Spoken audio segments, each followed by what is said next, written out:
course, each and every Friday during the 8 o'clock hour, we get together with Randy Holhut, Deputy Editor of The Commons, talk about a lot of news and issues happening here in the community. Calling in once again from his Dummerston compound is Randy Holhut. Good morning to you. Good morning, Chris. Good morning, everyone. Hi, Joyce. Hi, Joyce. Thank you so much for tuning in this morning. As always, a lot of great stories in the Commons and the weekly paper, something that I always advocate for in terms of really being able to look at issues in a more in-depth way, something I really enjoy about the Commons. Perfect example of that with the cover story from Olga Peters this week, having time to go and visit with Jim Giddings and Petria Mitchell after that terrible fire that destroyed, decades worth of his artwork, Randy? Yeah, about 40, more than 40 years of it. And for Jim,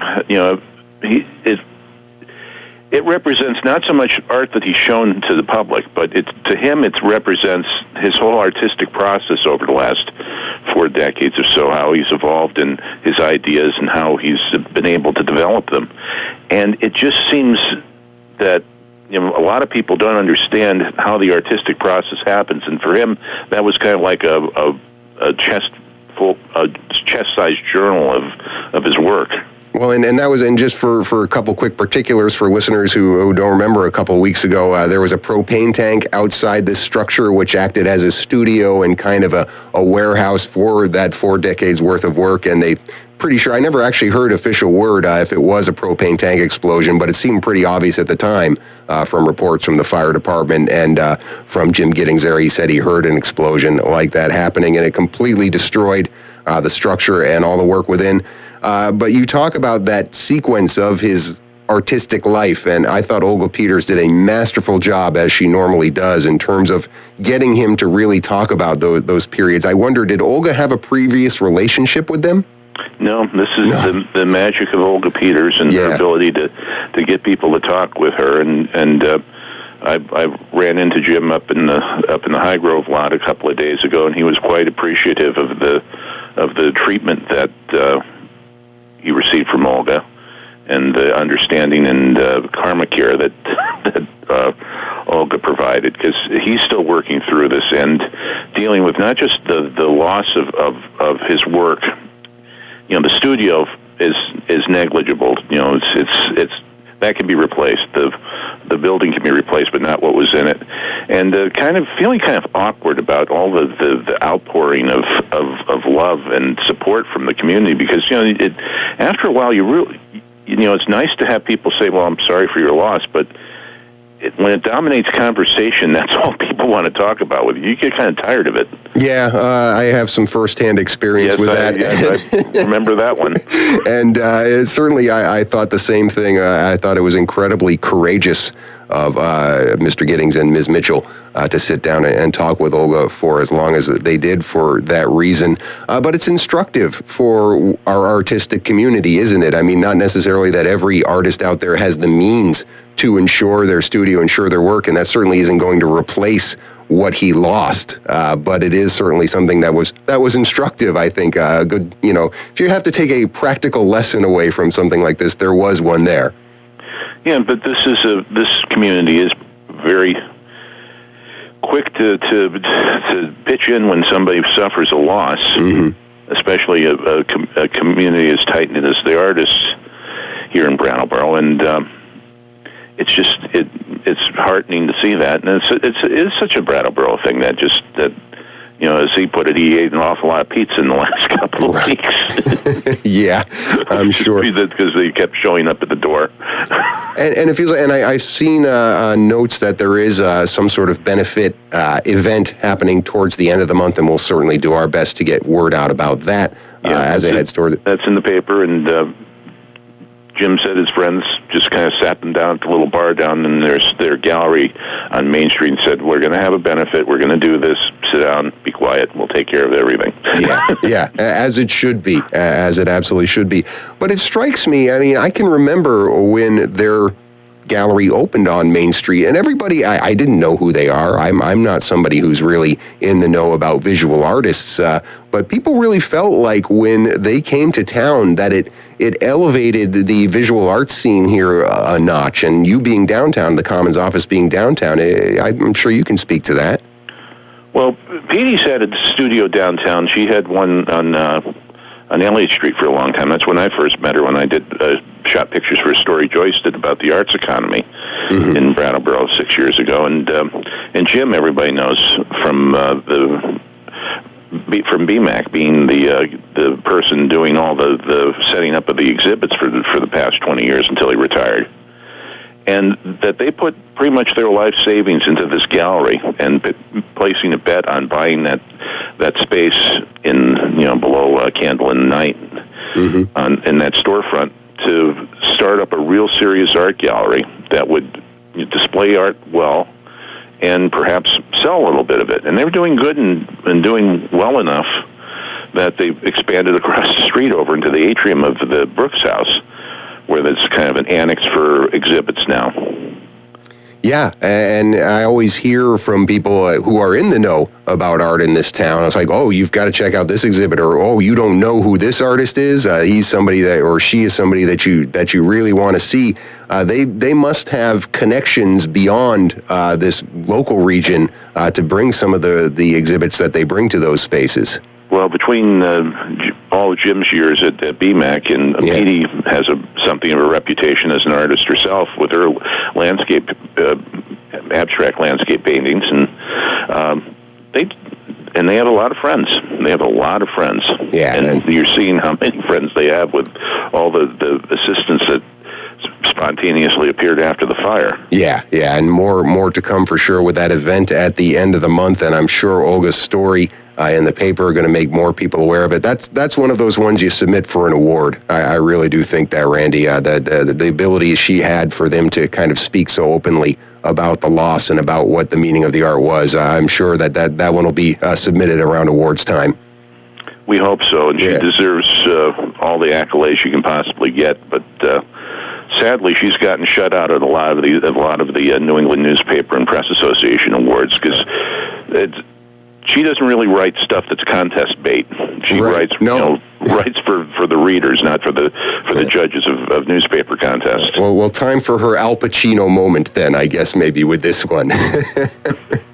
We're talking with Randy Holhut, the deputy editor of the award-winning independent news and views source for Windham County, The Commons, free on stands every Wednesday, online at commonsnews.org. We'll continue after this bottom of the hour news break here on Green Mountain Mornings. 8 degrees outside at 21 minutes before the 9 o'clock hour. Chris Lenois back with you on the Green Mountain Mornings program, continuing our regular Friday conversation with Randy Holhut, deputy editor of The Commons, your reader-supported, award-winning independent news and views source for Windham County. Free on stands every Wednesday, online at commonsnews.org. You can go there and become a member today. Support the great work they do at The Commons. You actually had a lovely little full-page thank you to people, Randy, in this week's edition, thanking people for their support.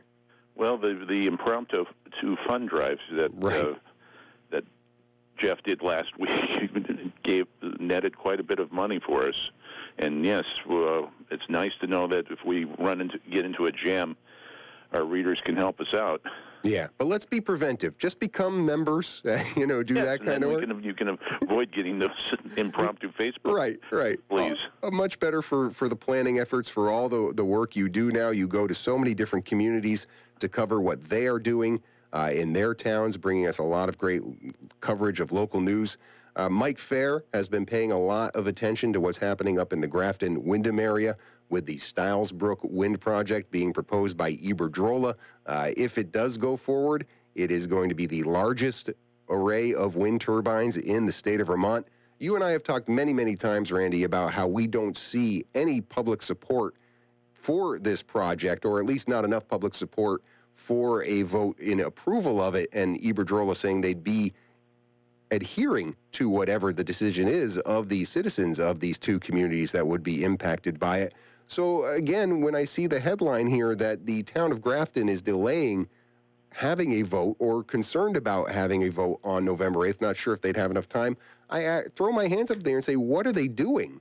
it feels to me like the more that they delay, the more chance there is for people who are advocates of wind energy to come forward and make the case. True, but they're trying to run out the clock, I think, and let Wyndham do it. But they're still arguing about, well, all the second homeowners got to have a say in this project, but it's clear in statute, no. You can take a poll, you can do a survey, but they can't vote. So, find another way to measure their opinion. But Grafton seems like they're still trying to run the clock out and think that Iberdrola will lose interest or something. It seems settled. People don't want it. Yeah, it absolutely does. Although we are seeing more letters, more support here. There's actually a concerted advocate for wind energy here in Vermont now. Maybe you've seen the WindWorks VT website. It's very well funded and well connected. KSE Partners up in Burlington. Whose hand is in everything. Right, whose hand is in everything. You, a few weeks ago, had Mike Fair. Was it Mike who went out and spoke to the Meadows End people? Yeah. It was. And that was more just taking a look at what they were doing and getting a view of the property and then finding out, one, it's not this pristine wilderness that some of the advocates say. I mean, you have the Southern Loop running right through the middle of that property. Yeah. So, and with, people in Vermont, by and large, believe climate change is a real man-made thing. I can think that waiting is only going to erode their support. I did think, though, I guess the one thing I can think of them not wanting to have the vote on Election Day, on November 8th, is they're trying to rig the outcome, right? You tend to only come out for single-issue votes or single-issue causes if you really are a true believer. And so they're kind of stacking, I would say, the vote if they try and have the vote at a time other than November 8th by saying, people are just going to come and say, yeah, sure, wind turbine, what the heck, check a yes there. They're counting on those people not coming out for a second vote after the November 8th Election Day vote. I think even doing the election, if they did it on Election Day, the polls are going to be absolutely slammed this year. Yeah.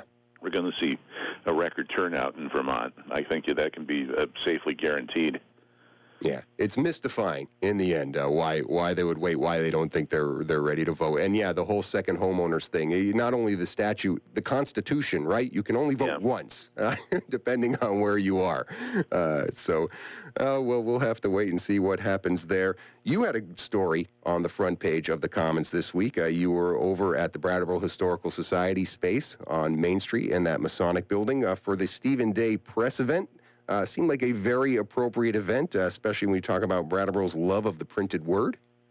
Yes, and the long history Brattleboro's had in the printing industry. Yeah, and the story of the Hoopers, John and Marion, is a really cool story. That at a time when you figure how are you going to get a business started? It's 1932.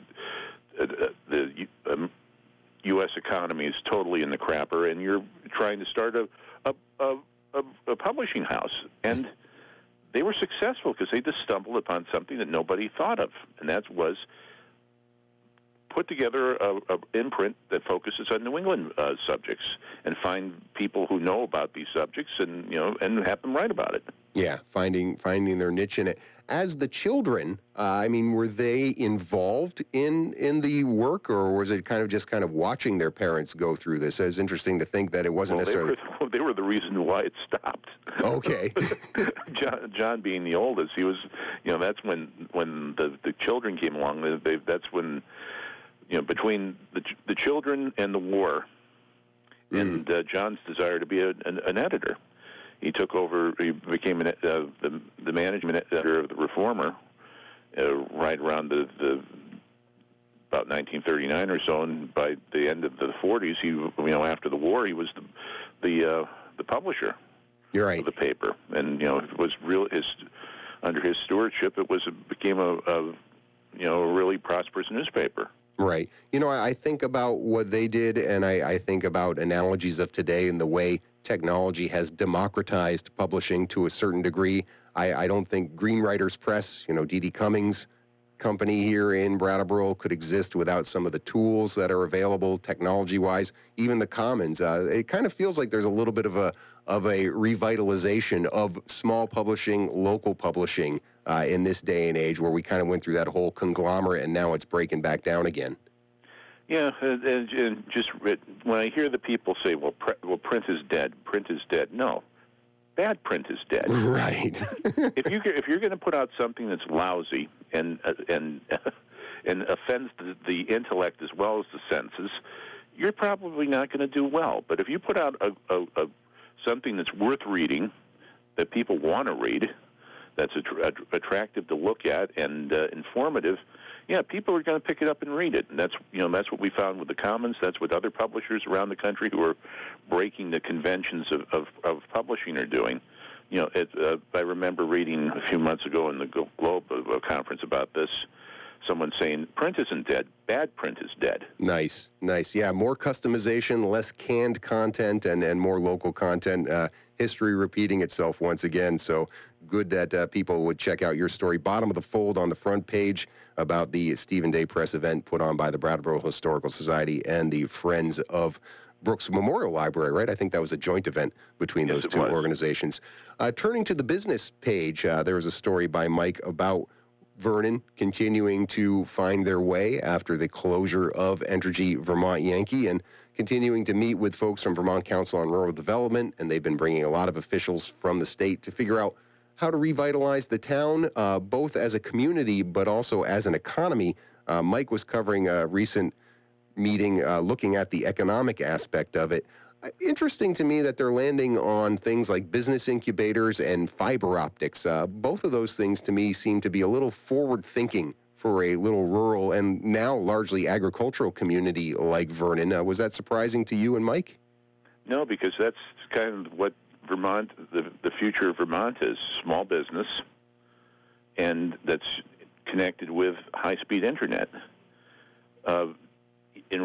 Across rural America, access to broadband is a game-changing event for economies. It connects you to the world. It allows you to market to the world. And having it makes all the difference. Yeah, and I was actually surprised in Mike's article to realize just how much of Vernon is already connected. It seemed like, when we talk about those last mile connectivities, and granted they're talking about fiber optic here, but the fact that they've reached out to that many of the homes there with cable access, with high-speed internet, just in that regard, it does give hope for that. But you have to do that first, right? When they talk about, and it seemed to me like they were talking about the business incubator and fiber optics as an either-or proposition. You can't have a business incubator unless you do the fiber optics first. To me, there's no conversation to be had. That's absolutely correct. Yeah. And granted, the argument was given, well, Comcast has pretty much the whole town of Vernon covered. And yeah, it's a pretty easy town for Comcast to totally wire, but you're dealing with the internet that's adequate for today. And as we've seen with the evolution of the internet over the last 20 years, what's adequate today becomes obsolete in a year or two. Yeah, well, and what's adequate for a business incubator where you give a lot of small businesses a space to try and see if they can make it on their own, under their own steam, are a lot of other services other than fiber optics, too, and an environment that when I think of a business incubator, I almost said accelerator, and that's a slightly different thing, you need that kind of whole groundswell of things that are really, quite honestly, from my experience, more urban. I don't see, and maybe they're thinking of particular types of businesses, but the idea of driving out to Vernon and being somewhat isolated in a town like Vernon, to me, doesn't speak to that whole incubator culture. Well, you think of the cotton mill. Right. I mean, that's not exactly downtown in Brattleboro, so you are kind of isolated. And one of our neighbors, Mondo Media Works, is leaving the Hooker Dunham and moving into the cotton mill because they've run out of space at the Hooker Dunham. And so the Hooker Dunham's kind of acted like a incubator for Luke Stafford's company, because that's grown from a couple of people in one small office suite to lots of people and still growing. And having the space as well as the infrastructure makes all the difference for growing a business, and that's how BDCC has had so much success with businesses at the cotton mill that have grown and hatched and flown off to other locations in town. Well, you bring up a good point about Mondo, and well, I should ask Luke about this myself in terms of what it's going to be like being at the Cotton Mill versus being downtown. Able to walk to Amy's. No, I won't. Yeah, but I also predict that they're not going to be in the Cotton Mill space for very long. But that's a story for another day. We're running out of time here. Always good to talk to you on these Friday mornings. Thanks so much for your time today. Good, and see you at the game. See you at the game. Randy Holhut, Deputy Editor of the Commons. News and views for Windham County. Reader supported, independent, all that good stuff here that we hold dear in the greater Brattleboro area. commonsnews.org, their website.